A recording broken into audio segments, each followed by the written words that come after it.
Assalamualaikum warahmatullahi wabarakatuh. Saya Siti Nurhayati binti Mak Rahim, nombor matrik 2201-227 akan membentangkan mengenai keadilan pensabitan kesalahan jenayah syariah di Malaysia. Okay, jika kita ingin membincangkan mengenai keadilan pensabitan kesalahan jenayah, kita perlu lihat kepada prosedur pendakwaan jenayah tersebut, yang mana prinsip syariah berkaitan prosedur pendakwaan ni dia berkaitan dengan prinsip ataupun konsep keadilan dalam Islam. Okay, seperti dalam surah An-Nisa ayat 68, Allah berfirman yang bermaksud, sesungguhnya Allah menyuruh kamu menyerahkan amanah kepada yang berhak menerimanya. Dan apabila kamu menetapkan hukum di antara manusia, hendaklah kamu berhukum dengan adil. Seterusnya dalam surah Al-Maidah ayat 42, Allah berfirman yang bermaksud, dan jika kamu menghukum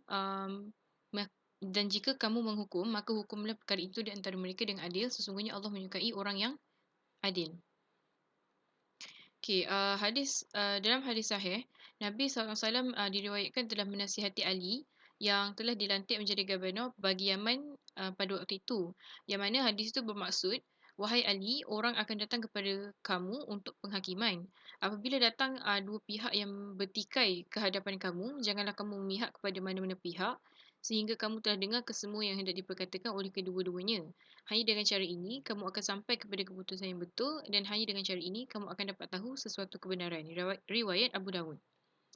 Okey, bagi pendakwaan jenayah syariah, para ulama menegaskan sebelum sesuatu pendakwaan jenayah syariah dilaksanakan, ia haruslah mematuhi rukun-rukun tertentu.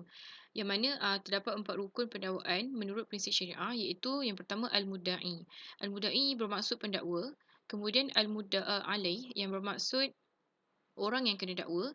Yang ketiga al-mudda'a bihi ataupun yang bermaksud hak yang dituntut oleh pendakwa ke atas orang yang kena dakwa.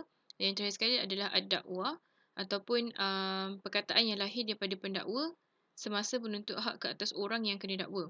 Okey, bagi ad-dakwah ni ataupun lafaz pertuduhan, dia perlulah lafaz tersebut perlulah dilafazkan, lafaz tersebut perlulah membawa membawa erti pendakwaan, seperti serta mempunyai asas yang kukuh dan sah. Yang mana perkara yang didakwa tu ataupun perkara yang dipertuduhkan tu mestilah dilafazkan dalam lafaz yang jelas dan boleh difahami. Okey, bagi peruntukan di bawah undang-undang syariah di Malaysia, peruntukan undang-undang berkaitan prosedur pendakwaan di bawah peruntukan akta di Malaysia ni dia berasaskan kepada prinsip syariah. Yang mana seperti contoh kat sini adalah Akta Prosedur Jenayah Wilayah-Wilayah Persekutuan 1997 dan juga Akta Keterangan Mahkamah Syariah Wilayah-Wilayah Persekutuan 1997. Okey, jika kita lihat kepada prosedur pendakwaan berdasarkan akta-akta yang diperuntukkan, pertama sekali ianya adalah merangka pertuduhan ke atas tertuduh. Okey, pertuduhan pada peringkat ini, pertuduhan akan dirangka dalam bahasa yang terang, jelas lagi difahami tertuduh. Apabila tertuduh ni dia mengaku bersalah, mahkamah hendaklah memastikan tertuduh ni memahami jenis dan akibat daripada pengakuan dia tu. Dan jika mahkamah berpuas hati wujud keterangan untuk mensabitkan tertuduh, maka mahkamah hendaklah mensabitkan tertuduh dengan kesalahan yang dilakukan. Ini berdasarkan Seksyen 96B Akta Prosedur Jenayah Syariah Wilayah Persekutuan 1997. Okey, pada peringkat ni, jika tertuduh tu mengaku bersalah, tertuduh akan diberi peluang untuk membuat rayuan bagi meringankan hukuman. Okay, setelah mahkamah mempertimbangkan segala keterangan yang dikemukakan serta hujah daripada kedua-dua pihak, barulah mahkamah ni akan menjatuhkan hukuman terhadap tertuduh. Yang ini berdasarkan Seksyen 96B Akta Prosedur Jenayah Syariah Wilayah Persekutuan. Okey, tapi kalau tertuduh ni dia tak mengaku bersalah, maka prosedur ni akan diteruskan kepada perbicaraan. Okey, ketika perbicaraan, pihak pendakwa ni akan mengemukakan segala keterangan dalam mensabitkan tertuduh dengan pertuduhan jenayah lah, dan dan masa akan diberikan kepada tertuduh untuk mendapatkan khidmat peguam bela bagi membela diri dia lah. Ini berdasarkan Seksyen 96 Subseksyen A Akta Prosedur Jenayah Syariah Wilayah Persekutuan. Ini kerana seorang tertuduh ni dia berhak di sisi undang-undang untuk mendapat khidmat peguam bela sekiranya dia memilih untuk berbuat sedemikian. Okey, yang seterusnya adalah pengemukaan pengemukaan sapina untuk memastikan kehadiran para saksi ke mahkamah. Okey, bila tarikh pembicaraan ni dah ditetapkan, maka pihak pendakwa ni dia akan panggil saksi. Jadi, mahkamah ni akan mengeluarkan satu arahan yang kita panggil sebagai sapina dan dia akan diserahkan kepada saksi-saksi yang berkaitan supaya mereka ni datang ke mahkamah bagi memberikan keterangan. Dan ini berdasarkan Seksyen 58 Akta Prosedur Jenayah Syariah Akta Prosedur Jenayah Syariah Wilayah Persekutuan 1997. Seterusnya, pengemukaan keterangan dalam pembicaraan oleh pihak pendakwa syar'i. Okey, pihak pendakwa pada peringkat ni, pihak pendakwa ni akan perlulah mengemukakan segala bukti dan keterangan dalam usaha membuktikan yang tertuduh ni dia melakukan kesalahan sebagaimana yang dipertuduhkan.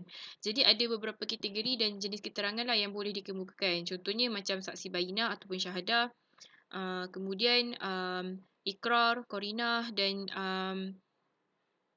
pengemukaan keterangan-keterangan lain selain daripada uh, apa? Pengemukaan keterangan-keterangan lain sebagai qarinah. Okey, seterusnya adalah pengemukaan saksi dalam pembicaraan.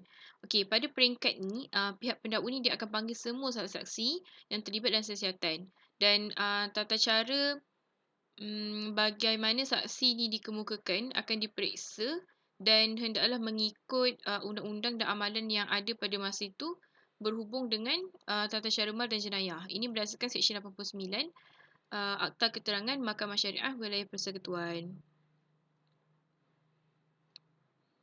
Seterusnya, penentuan beban pembuktian dalam pendakwaan serta pembicaraan. Okey, pada peringkat penentuan beban pembuktian ni, hakim pembicaraan akan menentukan dua isu penting yang membabitkan beban pembuktian berdasarkan prinsip-prinsip jenayah syariah. Iaitu yang pertama, ke atas siapakah beban pembuktian itu terletak di sepanjang pendakwaan serta pembicaraan ke atas tertuduh. Dan yang kedua, apakah tahap pembuktian yang diperlukan dalam pendakwaan serta pembicaraan seperti itu. Okey, dalam isu siapa yang memikul beban pembuktian, peruntukan undang-undang di bawah Akta Keterangan Mahkamah Syariah Wilayah Persekutuan ni telah memperuntukkan secara umum menentukan bahawa pihak yang mendakwa yang akan memikul beban pembuktian. Manakala pihak yang kena tuduh ni dia akan memikul beban untuk bersumpah ataupun menafikan pertuduhan.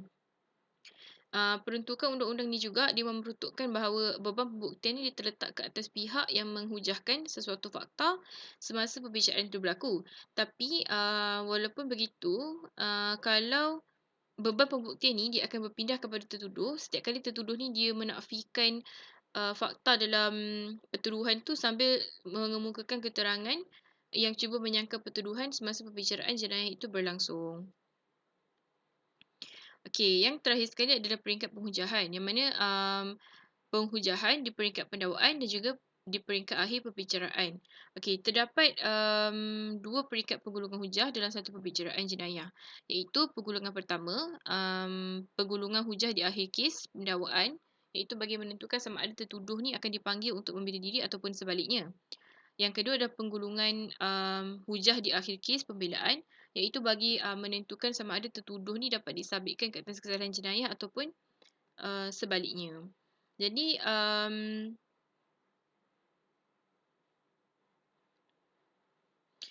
kedua-dua Akta Prosedur Jenayah Syariah dan juga Akta Keterangan Mahkamah Syariah ni, dia tak ada peruntukan undang-undang yang jelas untuk menyatakan apa-apa mengenai tahap pembuktian yang perlu dibuktikan oleh pihak.